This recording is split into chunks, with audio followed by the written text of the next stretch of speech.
we do here is go back.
Hey, everybody.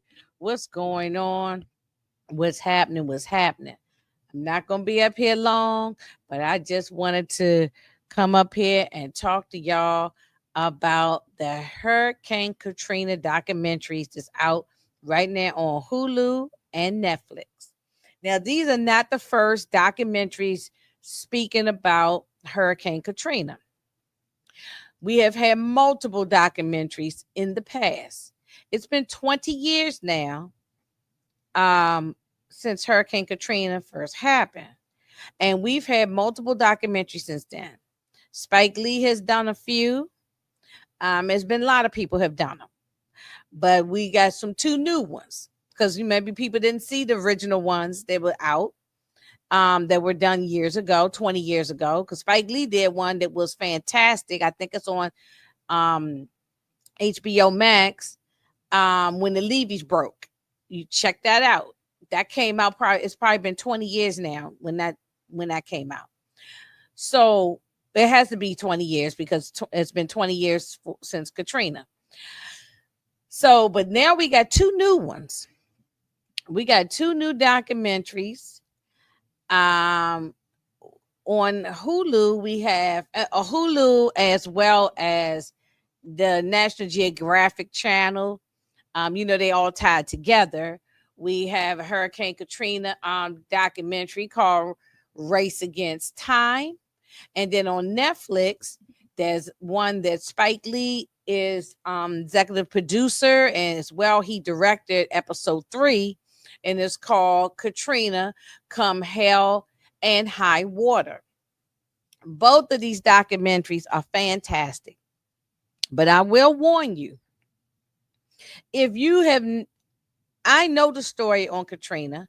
A lot of you may already know the story on Katrina, but in New Orleans. But if you are not aware of the story, get your tissues, get your paper towels, get your clean, whatever you got to blow your nose and wipe your eyes, because you will cry. And listen, I knew the story on what happened, the backstory on everything that went down. I've seen all the previous documentaries for the past 20 years. I watched the TV show Treme, done by David Simon, that's on HBO right now. If you have Max, you can watch it. Fantastic show that a lot of people don't talk about.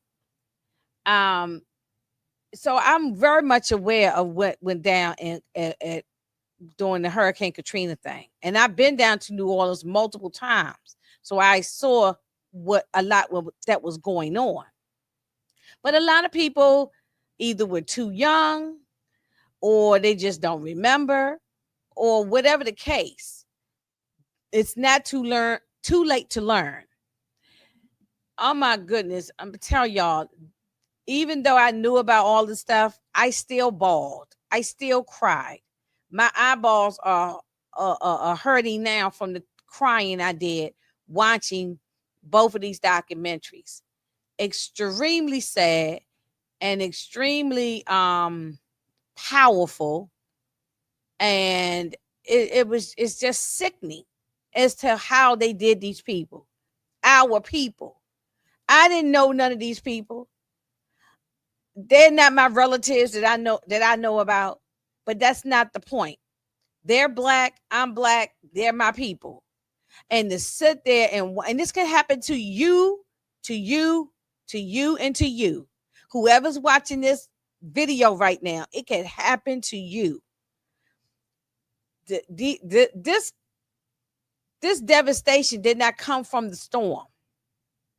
The storm came and it did some damage because that's what storms do, natural disasters. It blew out electricity. It tore up people's homes, tore down trees. All of that happened. Yes, windows were blown out and all that. The next day, everything cleared up. The sun came out and everything. All of this with people sitting on the roof. People sit up there for 2, 3, 4, 5 days dying. This came from the levees that they blew up. And no one is going to make me believe anything else. I know they keep saying the levees broke. The levees didn't break. They blew up the levees. They wanted to get rid of all the poor people in the poor neighborhoods down in the lower Ninth Ward and other poor parts of New Orleans. And they wanted to get rid of them poor people as much as they could. So because gentrification came and now has changed the whole game. Now, when you go down New Orleans, just like any other major city in the United States, they're gentrifying, okay, and they doing it big time down there. Ruined the schools. People had to leave their homes and evacuate those that could, and some were never able to ever come back. Some people have never come back to this day. And still ain't able to come back. Their home is just gone. Their home that their mama had, their grandmama, granddaddy had, their aunts and uncles and everybody had. Some of these homes were in people's generations for years and years and years. Home is demolished and gone. And the city did nothing to help the people, particularly the poor people, get back on their feet. Because they don't care about the poor people. And y'all remember when Kanye West said, George Bush don't care about black people? I felt that. That's the one of the most. Normally Kanye is cuckoo for Cocoa Puffs, but in this case, he was absolutely right. It wasn't just George Bush didn't care about black people. None of them people cared about black people. Okay? And they just let these people sit there and rot and die, water going up over their houses, sitting on the roof for days at a time, starvation. They tried to say that the people were looting and all of this old kind of crap. Man, forget all of that. Because if I was in this situation like these people, I would have been doing the same thing. I would have been stealing out of stores so I could survive and take care of me, my family, my loved ones, my neighbors, or whoever else. I would have been doing the same thing. People got to walk through this nasty water. Where down there, they got alligators, they got poisonous snakes, they got all kind of stuff. Electrical wires going through the water. People could have gotten killed, and a lot of people did die. And that's what they wanted. They did this once before, back in the 60s with Hurricane Betsy, and they blew up the levees. All of this talking about the levees broke, the levees broke. The levees did not break. And I've been saying this for 20 years, and I'm going to keep saying it until I'm dead. The levees did not break. They blew up them levees so they can kill all the black people in the lower Ninth Ward and all the poor areas. And I'm sorry if I'm yelling, and I'm sorry if I sound passionate about this, but this thing pissed me off 20 years ago, and it pissed me off now. And I love New Orleans. I've been in New Orleans 3 times. It's one of my favorite cities. I haven't been to every city in the United States of America, but of the cities that I have gone to, New Orleans is my favorite city. It has so much culture. It has so much history. The people down there are beautiful people. Okay. Fantastic music, fantastic food, and you have a good time. If you want to have a good time, go to New Orleans. I will be making my way back there, hopefully by Mardi Gras of 2026. That's my plan anyway. But this was horrific how they had those people sitting on the highway in the heat, dying, floating in the water, people sitting in their homes for days at a time. So many elderly people, disabled people, the nursing homes, the people in nursing homes died. People in prisons died. And they packed people, they packed people in the damn which called the Superdome, the convention center.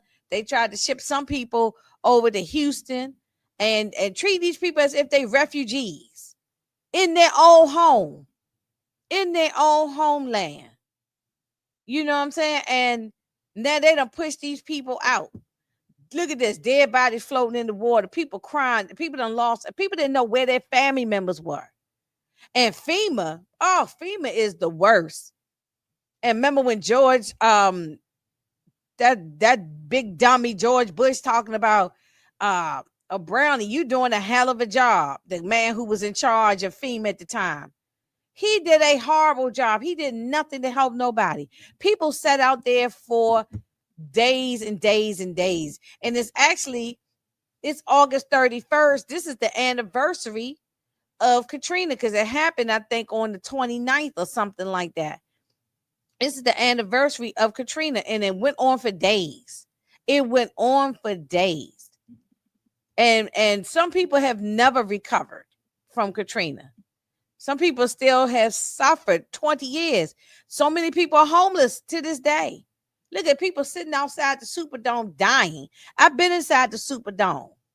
You don't want to be sitting in that Superdome. Ain't no heat down there.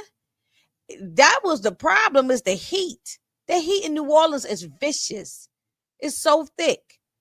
And no water, no food, no emergency services. And you got people who sat there and just died. And the powers that be left them there. Everybody from the mayor, the governor, the president of the United States, you name it, they all man, I ain't even gonna say what I really want to say, but they all failed the people in the city. And then they brought in the National Guard and having the police treating these people as if they criminals, putting guns up in their faces because they was out there trying to get diapers and food and formula and different things for their babies and take care of themselves. Okay, of course you're gonna have some knuckleheads. That's just how it is. But the majority of people are good people, and everybody was trying to help everybody. Neighbors helping neighbors. That's how it's supposed to be. And I thought it was just a disgrace how they treat these people. But thank the Lord for this lieutenant general. This black general came in there like he was John Wayne, and like he Shaft came in there and he straightened up everybody. He got them straight. He told them put them guns down, get them guns up out the people's face, and he wanted them to treat the people like humane citizens. Treat them like they're human beings. And he came down there and he got things straight down there. So, shout out to this black general. But this is horrific.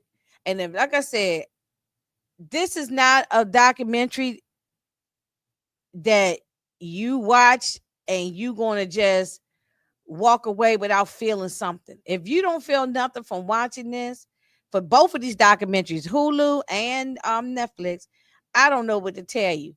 But I clearly remember when this thing happened. And it's funny, I got a little short, quick story of my own. I went to the Essence Festival.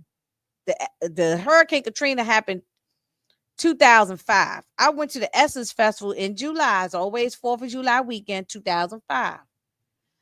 I come back home after the Essence Festival in July.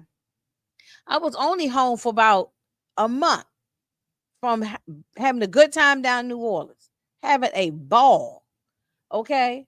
Look, they say what happens in New Orleans, stay in New Orleans. All I'm going to say, I had a ball. Okay. And I was home maybe a month, maybe 6 weeks. Next thing I know, bam, Hurricane Katrina came through, and it was devastating watching this on TV. I could not sleep. And I thought to myself, and I told my homegirls that had been with me down in New Orleans, had we stayed down there just a little bit longer, we could have gotten caught up in this thing. Not able to get back home, or trying to figure out what to do, because no planes was going out at the airport. The airport was shut down. No buses, no trains, no nothing. I'm telling you, it could have easily happened to me. It could have easily happened to any of us. Every state that we all live in, we have natural disasters. But this is the hurricane did not cause all of these problems. It was that the government and whoever the powers that be are, and they know who they are, they blew up them levees. The levees, these borders that keep the water out, because New Orleans sits into like a bowl, almost like a cereal bowl. And you got the Mississippi River on one side, and you got this other river on the other side, on one side, you know what I'm saying, that's keeping and they got the levees, they hold it up to keep the water from going into the city of New Orleans. Well, I believe they blew up them levees, and so that they could come in there and wipe out the population of Black people, and particularly the poor people. So y'all, when y'all get a chance, I know I'm on my rant, but when y'all get a chance, y'all watch this documentary. Watch both the documentaries, and watch the original one that Spike Lee did. This on HBO Max, but he also did this one as well. The Katrina Come Hell and High Water. He's executive producer, and he directed episode 3, because it's 3 parts. And then the one on Hulu is directed by the one on Hulu called Race Against Time. That is directed by Ryan Coogler, or produced by Ryan Coogler, produced or directed, whatever, by Ryan Coogler. So both of them are fantastic. You can't go wrong with either one. I watched the both. Okay, I watched both.